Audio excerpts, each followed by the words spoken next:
رسول اللہ صلی اللہ علیہ وسلم نے اس وقت جب آپ کے گرد صحابہ کی ایک جماعت بیٹھی ہوئی تھی فرمایا کہ مجھ سے بیعت کرو اس بات پر کہ اللہ کے ساتھ کسی کو شریک نہ کرو گے، چوری نہ کرو گے، زنا نہ کرو گے، اپنی اولاد کو قتل نہ کرو گے،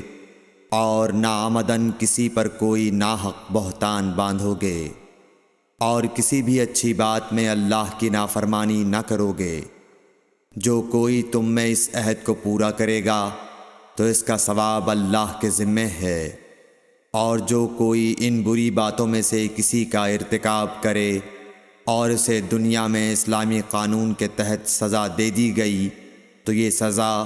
اس کے گناہوں کے لیے بدلہ ہو جائے گی، اور جو کوئی ان میں سے کسی بات میں مبتلا ہو گیا اور اللہ نے اس کے گناہ کو چھپا لیا تو پھر اس کا معاملہ اللہ کے حوالے ہے، اگر چاہے معاف کرے اور اگر چاہے سزا دے دے۔ عبادہ کہتے ہیں کہ پھر ہم سب نے ان سب باتوں پر آپ صلی اللہ علیہ وسلم سے بیعت کر لی۔ صحیح بخاری